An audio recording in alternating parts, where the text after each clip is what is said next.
बच्चों, आज हम 11वीं भौतिकी के 20वां चैप्टर पढ़ेंगे और हमारा टॉपिक है आवर्ती गति। आप सौरमंडल के बारे में पहले ही जानते हो कि सौरमंडल के केंद्र में सूर्य स्थित होता है और सूर्य के चारों ओर जो पिंड जाता है, तो आवर्ती गति भी बिल्कुल उसी से संबंधित है। यदि इसको हम परिभाषा को पहले जाने तो अच्छा रहेगा। जब कोई वस्तु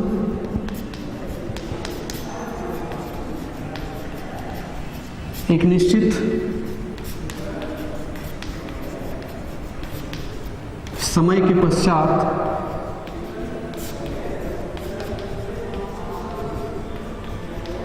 एक निश्चित पथ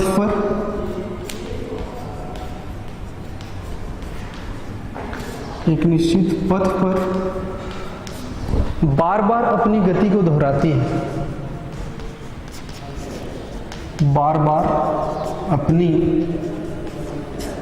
गति को दोहराती है,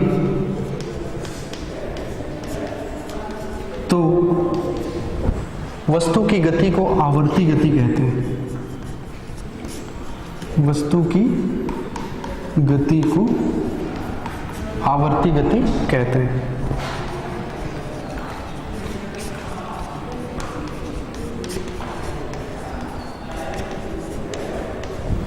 परिभाषा आप लोगों के समझ में आ गया होगा कि हम एक वस्तु की बात करें, एक पिंड की बात कर रहे हैं। वह वस्तु एक निश्चित समय के पश्चात की गति को, उस वस्तु या उस पिंड की गति को हम कहेंगे आवर्ती गति। और उस निश्चित समय को जिसकी मैं बात कर रहा हूँ, उस निश्चित समय को जिसके बाद वस्तु अपनी गति को दोहराती है, उसे उस वस्तु का आवर्तकाल कहते हैं। इसको उदाहरण से ज़्यादा समझ पाएंगे। जैसे सूर्य के चारों ओर पृथ्वी चक्कर लगाती है। पृथ्वी हमारा ग्रह है और पृथ्वी सूर्य के चारों ओर जो एक परिक्रमा पूरा करती है, तो उसी कक्षा में बार बार वो चक्कर लगाती है। तो पृथ्वी की गति जो है सूर्य के चारों, जिसका आवर्तकाल आप सभी जानते हैं 365 दिन और 6 घंटे होता है। ठीक है। दूसरा उदाहरण की बात करें अपन, चंद्रमा जो कि हमारा एक उपग्रह है। चंद्रमा पृथ्वी जो ग्रह है उसके चारों ओर चक्कर लगाती है और एक निश्चित कक्षा में बार बार चक्कर लगाती है। तो एक चक्कर जो है 28 दिनों में पूरा करती है। तो हम चंद्रमा की गति को भी आवर्ती गति कह सकते हैं और उसका आवर्तकाल होता है 28 दिन। निजी जिंदगी में बात करें, अपने शरीर की बात करें, जिसमें हृदय होता है। हृदय 1 मिनट में 72 बार धड़कता है। हर 1 मिनट में 72 बार धड़कता है। मैं स्वस्थ व्यक्ति की बात कर रहा हूँ। तो उस स्वस्थ व्यक्ति की जो हृदय की धड़कन की जो गति हुई, वो भी आवर्ती गति का एक बहुत ही अच्छा उदाहरण है। ठीक है। अब हम बात करेंगे कि कंपन गति या दोलन गति हम किसको कहेंगे। जो हमारा दूसरा बिंदु है आज की पढ़ाई का, कंपन गति या दोलन गति। कंपन गति या दोलन गति किसको कहेंगे। मैंने आज उसके लिए एक आप लोगों को इस टॉपिक को रुचिकर बनाने के लिए एक प्रयोग करना चाहूँगा। ये आप देख रहे होंगे, ये बॉल है। बॉल के ऊपर मैंने एक धागा लगा दिया है और आप देख रहे हैं। ये आप लोगों के दिमाग में जरूर कुछ विचार आ रहे होंगे कि ये एक निश्चित बिंदु के इधर उधर बार बार उसी मार्ग पर गति कर रही है। ये जो गति है ना बॉल की, इस गति को हम कहेंगे कंपन गति या दोलन गति। इसको और विस्तार से समझेंगे। सबसे पहले परिभाषा देख लेते हैं। जब कोई वस्तु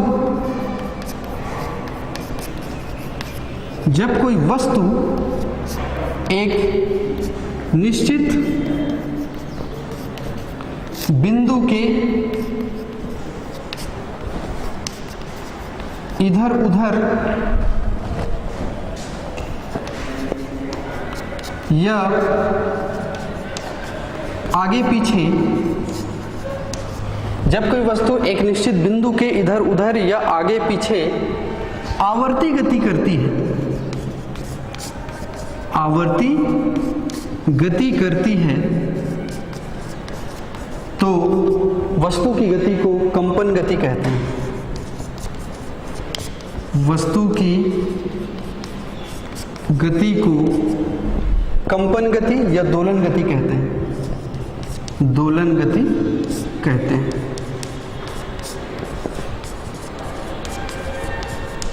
ठीक है। जब वस्तु एक निश्चित बिंदु के इधर उधर या आगे पीछे आवर्ती गति करे तो उस वस्तु की गति को हम कहेंगे दोलन गति। इसको कंपन गति भी कहा जाता है। मैंने इस बॉल के माध्यम से आप लोगों को दिखाया, इसको एक बार और हम देखना चाहेंगे। यदि मैं इसको एक निश्चित बिंदु मान लूँ यहाँ पर और इसको थोड़ा हिलाऊं, तो आप देख रहे हैं कि इस निश्चित बिंदु के इधर उधर बिल्कुल वस्तु दोलन कर रही है। ठीक है।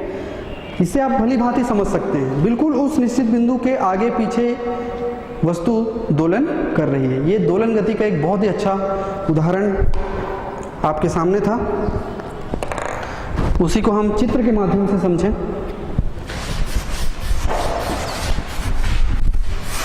और उस निश्चित बिंदु के को जिसके इधर उधर वस्तु दोलन गति करती है उसे माध्य स्थिति या साम्य स्थिति कहा जाता है। माध्य स्थिति या साम्य स्थिति। माध्य स्थिति उस निश्चित बिंदु के जिसके इधर उधर वस्तु दोलन गति करती है, उस निश्चित बिंदु को जिसके इधर उधर या आगे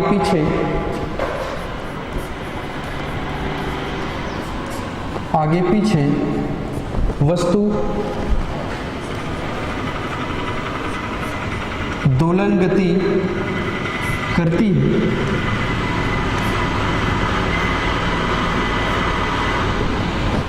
उस बिंदु को माध्य स्थिति कहते हैं।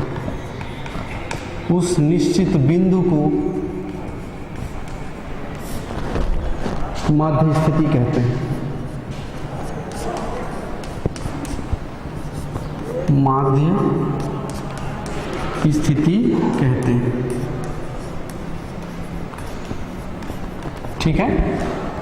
हमने आवर्ती गति की बात कर ली, उसके बाद हमने कंपन गति या दोलन गति की बात की। मैंने बात की कि एक निश्चित बिंदु की इधर उधर वस्तु जब आवर्ती गति करती है तो उसे हम दोलन गति या कंपन गति कहते हैं। और जिस निश्चित बिंदु की मैं बात कर रहा हूँ जिसकी इधर उधर वस्तु दोलन गति करती है, उस निश्चित बिंदु को कहा जाता है माध्य स्थिति। इसको साम्य स्थिति भी दूसरे शब्दों में कहा जाता है। तो जैसे मैं मान लेता हूँ कि एक बिंदु O जो है ये माध्य स्थिति है वस्तु की, तो वस्तु कई बार जैसे हमने बॉल के उदाहरण से समझा, मान लीजिए बिंदु A तक गई, इधर फिर से वापस आई, बिंदु O तक आ गई और फिर ये दूसरे तरफ चली जाती है, बिंदु B तक मान लेते हैं, है ना।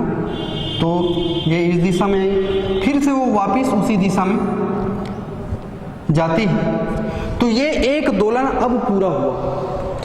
O से A तक, फिर A से O तक, फिर दूसरी तरफ B तक और B से फिर से वापस O तक। ये जो वस्तु ने दोलन किया है इसे दोलन गति हम कहते हैं।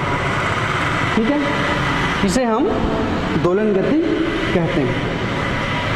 तो ये साम्य स्थिति कहलाता है बिंदु O। बिंदु O को हम साम्य स्थिति कहते हैं या माध्य स्थिति का बिंदु कहते हैं। इसको हम कहेंगे कंपन गति में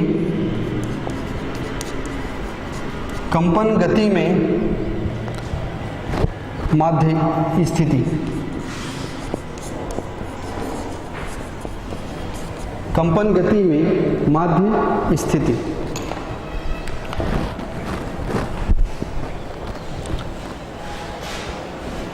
इसके बाद हम देखेंगे जो हमारा अगला टॉपिक है आवर्तकाल और आवृत्ति।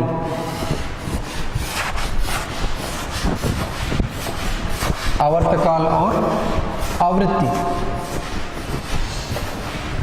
सबसे पहले समझ लेते हैं हम कंपन गति में आवर्तकाल किसको कहेंगे। इंग्लिश में टाइम पीरियड भी कहते हैं इसको, इसलिए इसको टी से दर्शाया जाता है। दोलन गति करने वाली वस्तु एक दोलन पूर्ण करने में जितना समय लेती है या एक कंपन पूर्ण करने में जितना समय लगाती है उसे उस वस्तु का आवर्तकाल कहते हैं। दोलन गति करने वाली वस्तु, दोलन गति करने वाली वस्तु एक दोलन पूर्ण करने में जो समय लगाती है, जो समय लगाती है उसे उस वस्तु का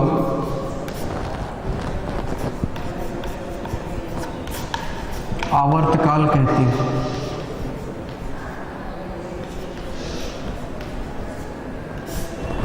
उसे उस वस्तु का आवर्तकाल कहते हैं। इसे टी से दर्शाते हैं। अब आप सोच रहे होंगे कि मैंने इसे टी से क्यों दर्शाया है, इसलिए इसका अंग्रेजी नाम भी जानना जरूरी है। आवर्तकाल को अंग्रेजी में कहते हैं टाइम पीरियड। तो पहला लेटर है टी, इसलिए आवर्तकाल को टी से हम दर्शाते हैं। और चूंकि इसकी परिभाषा में भी ये एक तरह का समय ही है कि दोलन गति करने वाली वस्तु एक दोलन पूर्ण करने में या एक कंपन पूर्ण करने में जो समय लगाती है उसे उस वस्तु का आवर्तकाल कहते हैं।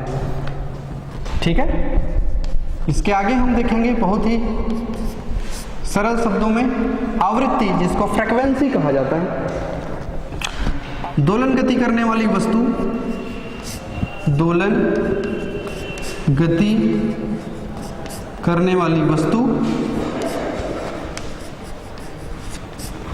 एक सेकंड में जितने दोलन पूर्ण करती है,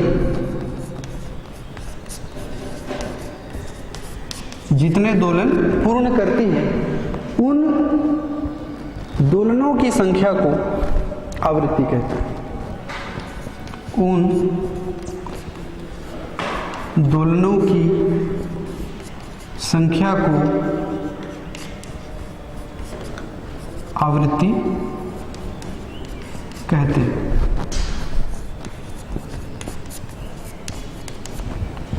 ठीक है, तो एक सेकंड में जो दोलन गति वस्तु कर रही है, एक सेकंड में जितने दोलन वो पूर्ण करती है उन दोलनों की संख्या को आवृत्ति कहते हैं। हमने बॉल के उदाहरण से देखा था, ये जो मैंने दोलन करा के आप लोगों को दिखाया था कि देखिए ये माध्य स्थिति, मैं यदि इस बिंदु को माध्य स्थिति मान लूँ और इसको उसके चारों तरफ इधर उधर इसको घुमाऊं, तो आप देख रहे हैं कि एक सेकंड में 2-3 बार ये कंपन पूरा कर ले रही है। तो इसे ही हम आवृत्ति कहेंगे, दोलनों की संख्या को। जिस तरह से हमने आवर्तकाल को टी से दर्शाया था, उसी तरह से हम आवृत्ति को न्यू से दर्शाते हैं।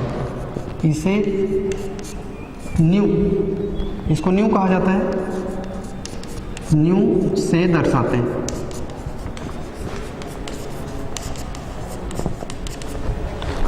तो आप लोग इसके परिभाषा से इन दोनों को समझ ही गए होंगे कि आवर्तकाल क्या है और आवृत्ति क्या है।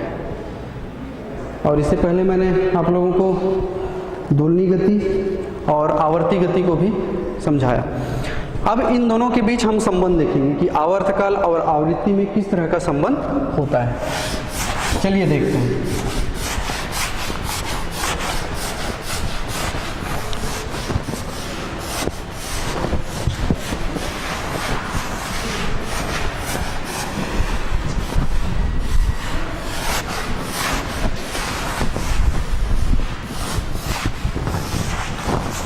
आवर्तकाल और आवृत्ति में संबंध।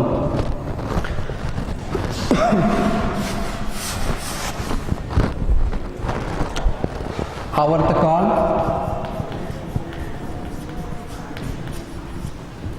और आवृत्ति में संबंध।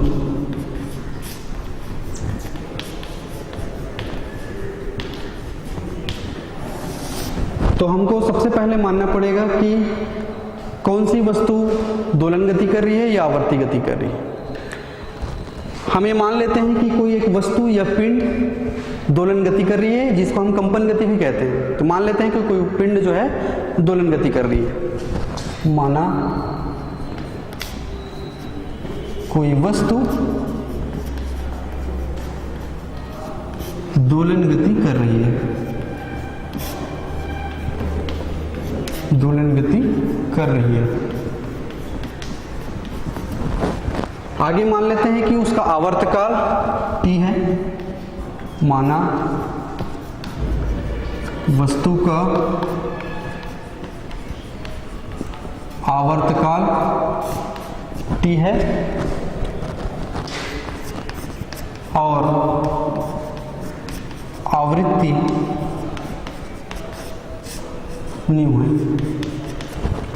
ये हमने मान लिया। आवर्तकाल की परिभाषा हम पहले ही देख चुके हैं कि दोलन गति करने वाली वस्तु एक दोलन पूर्ण करने में जो समय लगाती है उसे आवर्तकाल कहते हैं, और दोलन गति करने वाली वस्तु 1 सेकंड में जितने दोलन पूरा करती है उन दोलनों की संख्या को आवृत्ति कहते हैं। तो हम इसकी परिभाषा से ये कह सकते हैं, चूंकि T यदि इसके एसआई मात्रक को लें, इंटरनेशनल मात्रक, अंतरराष्ट्रीय मात्रक को लें सेकंड, T सेकंड में दोलनों की संख्या, तो हम कह सकते हैं कि दोलनों की संख्या होगी 1, क्योंकि T आवर्तकाल है। एक दोलन पूर्ण करने में जो समय लेती है उसे ही आवर्तकाल कहते हैं। तो T सेकंड में दोलन कितने होंगे? 1 होगा, 1 होगा। इसलिए 1 सेकंड में दोलनों की संख्या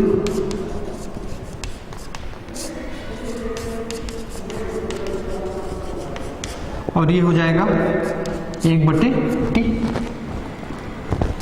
अब ये जो 1 सेकंड में दोलनों की संख्या है, आप लोगों ने परिभाषा देखा आवृत्ति का, दोलन गति करने वाली वस्तु 1 सेकंड में जितने दोलन पूरा करती है उसे आवृत्ति कहते हैं। तो ये हमारा आवृत्ति हो गया। इसका अर्थ हुआ न्यू इक्वल टू बराबर 1/T। तो हम कह सकते हैं कि आवृत्ति बराबर 1/, आवर्तकाल।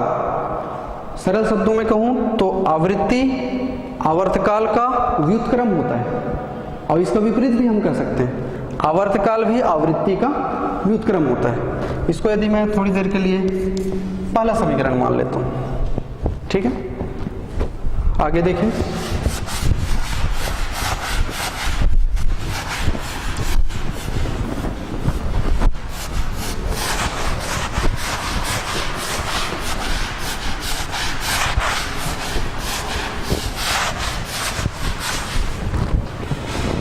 समीकरण 1 से हम देख लेते हैं, न्यू गुणित T बराबर 1 हो जाएगा। हमने पक्षांतर किया है, कहने का मतलब आवृत्ति और आवर्तकाल का गुणनफल 1 के बराबर होता है। दोलन गति करने वाली वस्तु की आवृत्ति और उसका आवर्तकाल, इन दोनों का गुणनफल 1 के बराबर होता है। तो आप लोगों ने देखा आवर्ती गति किसको कहते हैं, आपने ये भी देखा उसका उदाहरण किस तरह से हम उसको समझ सकते हैं। उसके आगे कंपन गति या दोलन गति क्या होता है, उसके आगे साम्य स्थिति या माध्य स्थिति किसको कहते हैं। फिर हमने जाना कि आवृत्ति क्या है, आवर्तकाल क्या है। फिर हमने जाना कि दोनों में किस तरह का संबंध होता है। अब हम विस्थापन और आयाम को समझेंगे कि विस्थापन और आयाम क्या होते हैं। वस्तु की विस्थापन और आयाम। विस्थापन और आयाम को। विस्थापन कहेंगे वस्तु की साम्य स्थिति में परिवर्तन को विस्थापन कहा जाता है। वस्तु की साम्य स्थिति में परिवर्तन को विस्थापन कहते हैं। और दोलन गति जो वस्तु कर रही है उसके अधिकतम आयाम विस्थापन को, दोलन गति जो कर रही है वस्तु उसके अधिकतम विस्थापन के मान को हम कहते हैं आयाम। तो अब हम दोलन का ग्राफी निरूपण भी कर सकते हैं कि किस तरह से ग्राफी है। इसको 0 मान लेते हैं, इसको x मान लेते हैं, इसको y अक्ष मान लेते हैं। एक समतल में दो ही अक्षों को दिखाया जा सकता है, x और y। तो यहाँ से शून्य से चालू होगा, ये आप देख रहे हैं, ये एक चक्र पूरा हुआ, ये आपका दूसरा चक्र पूरा हुआ। ठीक है, तो यहाँ से लेकर के यहाँ तक की जो दूरी है इसी को हम कहेंगे आयाम। ये जो दूरी है यही है आयाम।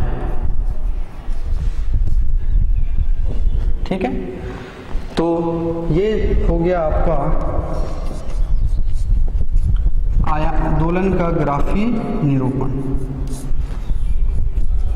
दोलन का ग्राफी निरूपण। तो आज हमने इस टॉपिक को पूरा किया है। इसको थोड़े से शॉर्ट में संक्षिप्त रूप से हम कहना चाहें, आवर्ती गति किसको कहते हैं? वस्तु एक निश्चित समय के बाद एक निश्चित पथ पर अपनी गति को बार बार दोहराए तो उसकी गति को आवर्ती गति कहेंगे। उदाहरण के लिए पृथ्वी के सूर्य के चारों ओर चक्कर लगाती है, एक परिक्रमा में 365 दिन और 6 घंटे लगाती है, तो पृथ्वी की गति आवर्ती गति हुई और उसका आवर्तकाल हुआ 365 दिन और 6 घंटे। उसी तरह से हमारा हृदय भी 1 मिनट में 72 बार धड़कता है, स्वस्थ व्यक्ति का हृदय जो है, तो उसकी भी गति आवर्ती गति हुई। इसके बाद हमने देखा कंपन गति किसको कहते हैं। कंपन गति मतलब वस्तु एक निश्चित बिंदु की इधर उधर जब आवर्ती गति करे तो उसकी गति को कंपन गति कहते हैं। उसके बाद हमने जाना माध्य स्थिति किसको कहते हैं। माध्य स्थिति मतलब उस निश्चित बिंदु को जिसके इधर उधर वस्तु कंपन गति करती है। फिर हमने जाना आवृत्ति क्या है, फिर जाना आवर्तकाल क्या है, और उसमें संबंध हमने देखा कि आवृत्ति और आवर्तकाल का गुणनफल 1 के बराबर होता है। अंत में हमने विस्थापन और आयाम को भी जाना कि वस्तु की माध्य स्थिति में परिवर्तन को विस्थापन कहते हैं और दोलन गति करने वाली वस्तु की विस्थापन के अधिकतम मान को आयाम कहते हैं। और अंत में हमने ये दोलन का ग्राफी निरूपण भी समझा कि किस तरह से हम उसको ग्राफी तरीके से निरूपण कर सकते हैं। हमने देखा विस्थापन और आयाम के बारे में, दोलन किस तरह से होता है, विस्थापन के अधिकतम मान को ही आयाम कहा जाता है, ये भी मैंने आप लोगों को बता दिया है। इससे पहले आवर्ती गति क्या होता है, दोलन गति क्या होता है, माध्य स्थिति, आवर्तकाल और आवृत्ति के बारे में भी आप लोगों को समझा चुका हूँ। अब हम देखते हैं कि सरल आवर्त गति किसे कहते हैं। हमारा जो अगला मुख्य बिंदु जो आएगा कि सरल आवर्त गति क्या है और उसका विस्थापन समीकरण क्या है। सरल आवर्त गति, जिसको हम शॉर्ट में SHM भी कहेंगे, और दूसरा टॉपिक होगा विस्थापन समीकरण।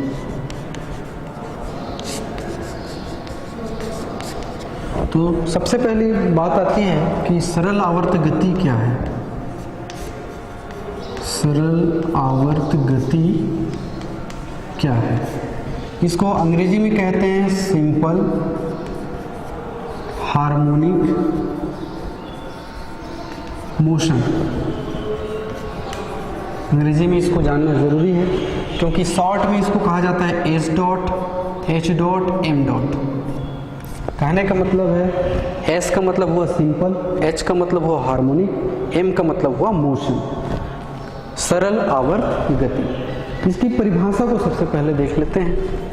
जब कोई वस्तु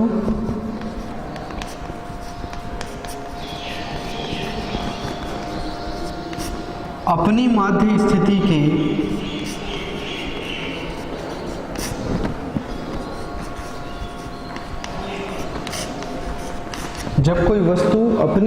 स्थिति के दोनों ओर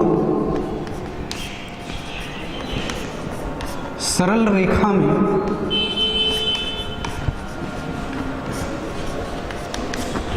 दोलन करती है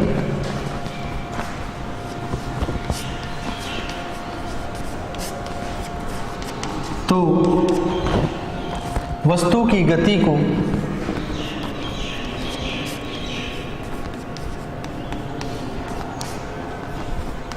सरल आवर्त गति कहते हैं।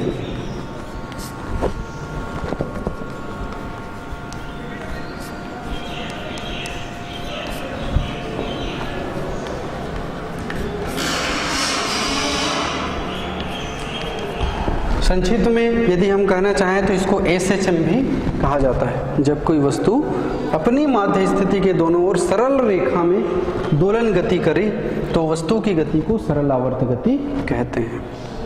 संक्षिप्त में हम इसे S dot H dot M dot भी कहते हैं।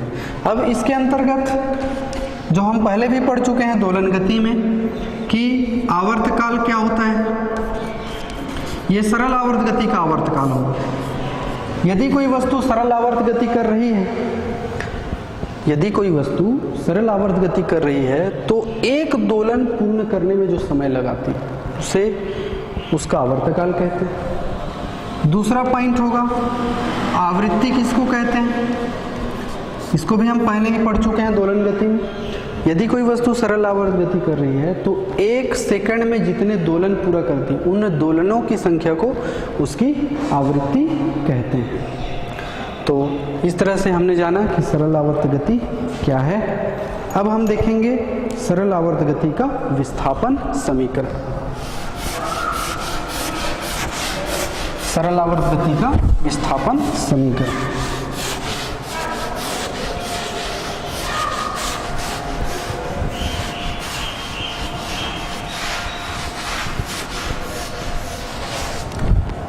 सरल आवर्त गति का विस्थापन समीकरण। सरल आवर्त गति का विस्थापन समीकरण। हम ये मान के चल रहे हैं कि कोई वस्तु सरल आवर्त गति कर रही है तो इसके अंतर्गत हम एक वृत्त ले लेते हैं। फिजिक्स में, भौतिकी में कल्पना करना बहुत ज़रूरी होता है और इस वृत्त का केंद्र हम मान लेते हैं, वो मान लेते हैं। यहाँ पर इसको हम मान लेते हैं x डैश और एक लंबवत रेखा यहाँ से खींचते हैं, इसको मान लेते हैं y डैश। ठीक है। अब हम मान के चल रहे हैं कि कोई कण एक समान कोणीय वेग ओमेगा से इस वृत्त की परिधि पर गति कर रही है। तो उसको लिखेंगे, माना कोई वृत्त x डैश y डैश है जिसका केंद्र O है, जिसका केंद्र O है। माना कोई कण, यहाँ पर हम एक सुधार कर लेते हैं, कण O है तथा त्रिज्या A है मान लेते हैं, तथा त्रिज्या A है हम मान लेते हैं। तो सरल आवर्त गति का विस्थापन समीकरण हम निकालने जा रहे हैं। कोई वृत्त हमने माना है x डैश y डैश है, उस वृत्त का केंद्र O है और त्रिज्या A है हम मान रहे हैं। मान ली जाए त्रिज्या को मैं इसे दिखा दूं, त्रिज्या A है। अब मान लेते हैं कि कोई कण इस वृत्त की परिधि पर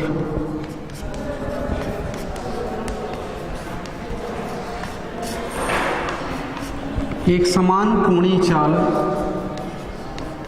एक समान कोणीय चाल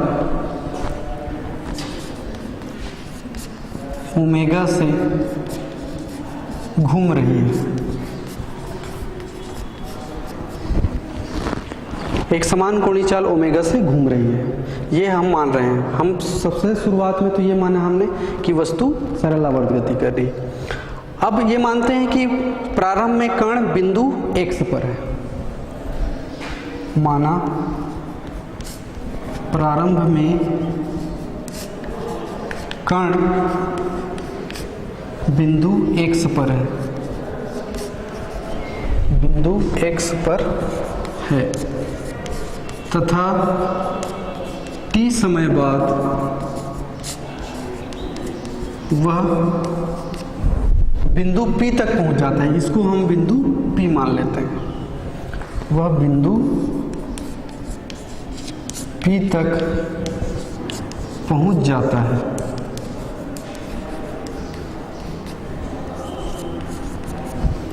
ठीक है, तो ये शुरुआत हम मान कर चल रहे हैं कि कहाँ पर से बिंदु ने गति करना आरंभ किया। शुरुआत में वो कण बिंदु x पर था, यहाँ से उसने एक समान कोणीय चाल से घूमना चालू किया तो t समय के पश्चात बिंदु P तक पहुँच गया।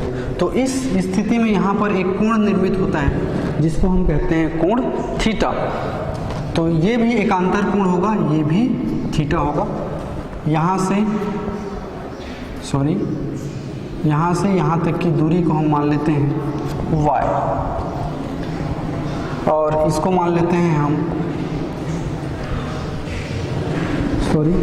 इसमें थोड़ा सा सुधार करना पड़ेगा।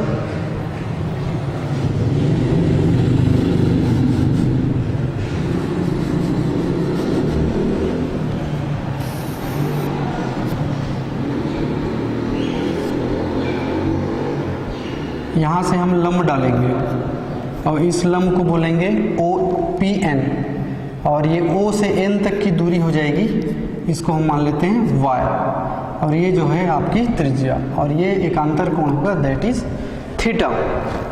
तो चित्र से हम देख रहे हैं कोण POX बराबर थीटा हो गया। यही कोण बन रहा है OPN, ये दोनों ही थीटा के बराबर है क्योंकि एकांतर कोण है। माना O से N तक A है। ठीक है, ये हमने मान लिया। अब ये समकोण त्रिभुज यहाँ पर निर्मित हो जा रहा है OPN, क्योंकि हमने लंब डाला है PN इस रेखा पर।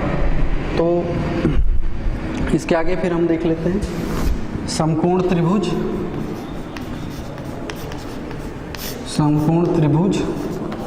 OPN में, समकोण त्रिभुज OPN में यहाँ पर हम लगा लेते हैं साइन ऑफ थीटा, ये वाला कोण। साइन हमेशा लंब बटे कर्ण होता है। लंब है अपने पास ON,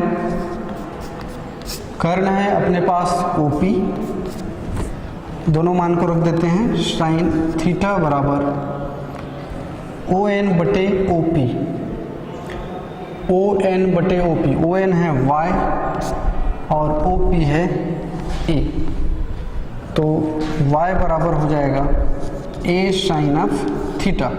इसको पहला समीकरण मान लेते हैं। ठीक है, तो ये हमारा पहला समीकरण आ गया। इसके आगे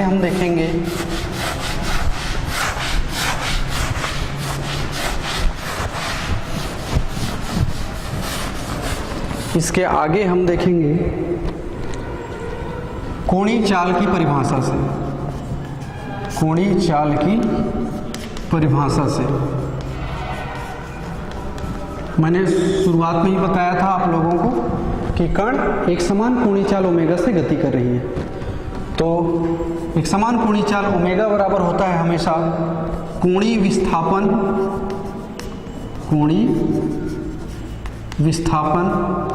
बटे समय। कोणीय विस्थापन मतलब कितना कोण निर्मित हुआ है। यहाँ पर थीटा कोण निर्मित हुआ है तो थीटा बटे हो जाएगा समय t, या इसको हल करें तो थीटा बराबर हो जाएगा ओमेगा t। थीटा के मान को समीकरण 1 में रख देते हैं। थीटा के मान को समीकरण 1 में रखने पर, तो हमको जो समीकरण मिलेगा y बराबर a sin ओमेगा t, इसको हम दूसरा समीकरण मान लेते हैं। और जैसे कि हमारा जो मुख्य बिंदु था सरल आवर्त गति का विस्थापन समीकरण, तो समीकरण 2 जो हम निकालना चाहते थे विस्थापन समीकरण, वही है समीकरण 2 ही सरल आवर्त गति का अभीष्ट विस्थापन समीकरण है। धन्यवाद।